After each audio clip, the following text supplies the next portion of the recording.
Richard, as a young investor, what is the best strategy for me? I'm not young anymore, but if I was, for me to build a healthy portfolio and gain financial success. Okay, as a young investor, I'm presuming you have no money. Is that the presumption here? Because I can go back. When I was 18, I was living on ramen noodles. Yes, that's right. Broke as a church You have mouse. no money, okay. I can relate to that. Now, I'm going to tell you some numbers, but you're going to have to relate them through time. And sometimes when you hear stuff about the way things were, it's real easy to think, oh my gosh, I would buy houses in Cooper Young for $20,000 each. But yes, so the way I relate things through time is think of what is the minimum wage now, and think of what was the minimum wage 40 years ago.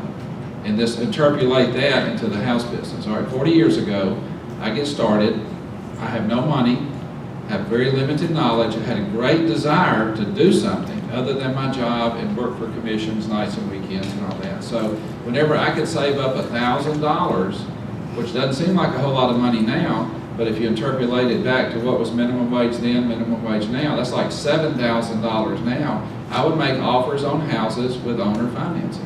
So if you could save up $7,000 or $3,000, because that's all I could do. You can do all you can do. And at that time, I started in Cooper Young.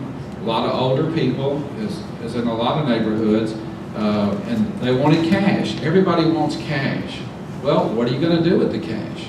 And the lady said, well, I'm going to put it in the bank and get a check every month. Well, I can send you a check every month, and for more than the bank will pay you. So my advice would be to do as much as you can, as fast as you can. The second thing I did is I realized I couldn't do that fast enough, so then I found a money partner. And there's money partners right here in this room. The money will flow to the opportunity. And I found a money partner. They would put up the money. I would find the deal. I would supervise the renovation. I would handle the marketing. They would charge me interest on the money during the deal, and coming out we split 50-50. Now I don't mind telling you that really pissed me off to do all the work and get half the money, but that was better than nothing. You know, you just do what you can do. What you've got as an 18-year-old is you have time and energy that most of us don't have later because you have health problems and this, that, and other. Now, let me elaborate on something Gene said. Understanding money. Let me give you a simple rule. You don't need a calculator. You can do this in your head. It's called the rule of 72s. The laws of money have been around for 5,000 years. They did discounted mortgage in Egyptian times. I mean, this is new to you, but it's not new to the whole planet. Rule of 72. That's the correlation between time and interest rate. If you have money and you can invest it at 6%, what's 6 into 72? 12. Your money will double every 12 years. What if you can invest it at 12%? 12 into 72, your money will double every 6 years. What if you can invest it at 24%? Your money will double every 3 years. Now the same thing works in reverse. Let's say you buy a washer and dryer from Sears, you put it on the credit card at 24% interest. They don't make money on the washer and dryer, they make money on the financing. You just pay double if you pay that out over 3 years. And that's what Gene's talking about. It is so powerful, the use of money. And once you understand that, man, you don't want to eat out, you don't want to buy any Cokes, every dollar is like a little seed, because you don't want to let it go out of your hands. It's just like, what if the Pilgrims, when the Indians gave them corn, they had a popcorn party? Their life's over. I mean, each kernel of corn can make 10,000 more kernels, but not if you use them up. So if you blow all your money based on your lifestyle, or if you use up all your time watching television at night. I remember when I first started, I refused to watch television. I mean, you think about it, it soaks up 4 to 6 hours a day of your life. You're emotionally drained watching all these shows. And so I kind of made a deal with myself every night.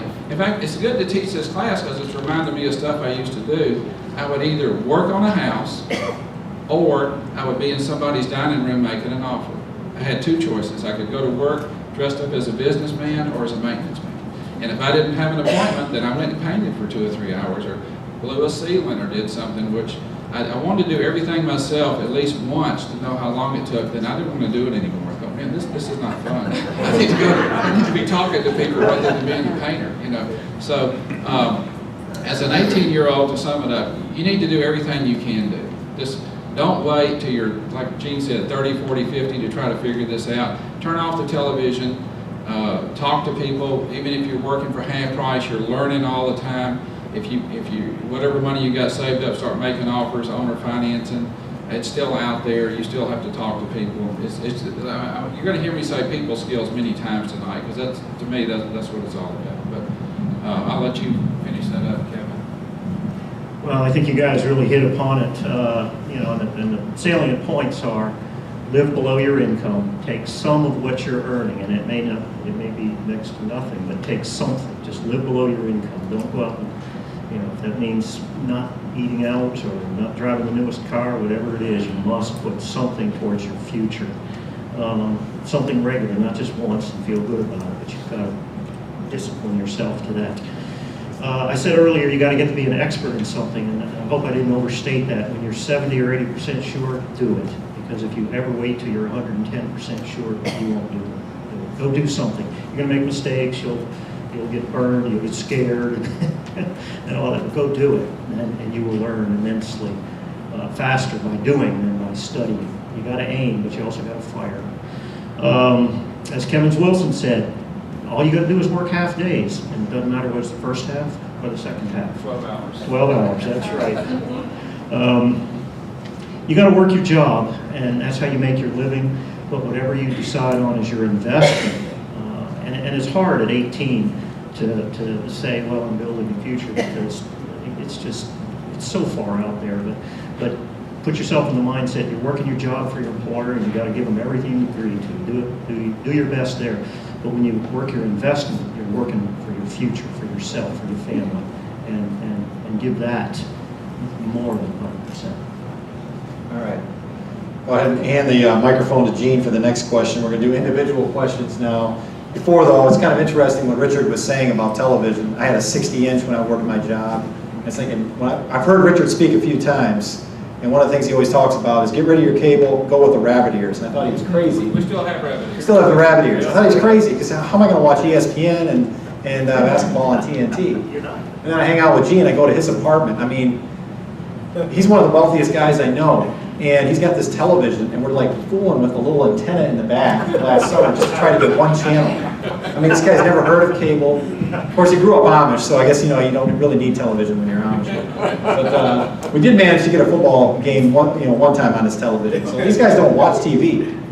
It's not so much what they do as much as what they don't do. They get rid of things that are time and money drain. There's an old saying: rich people have big libraries, poor people have big TVs. Anyway, Gene, here's a specific question about your business. Yes, sir. In the RTO business, do you worry about inflation destroying the value of the money people are paying you toward an RTO contract?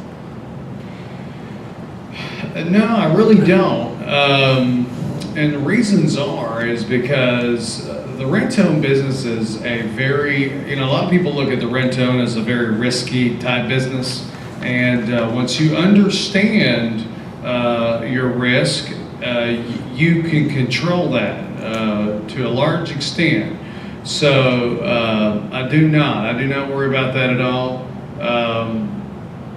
We, of course, we're in the rent-to-own business. Who says what kind of rental fee you can charge? There's a whole different set of rules to the rent-to-own industry compared to traditional financing and that sort of thing. Yeah. In fact, conversations I've had with people who are really entrenched in your industry, it's like a parallel universe. I mean, when I say the word financing to your brother, who's heavily involved in the portable shed business, manufacturing them and selling them on RTO, he doesn't even know what financing is. It's not financing.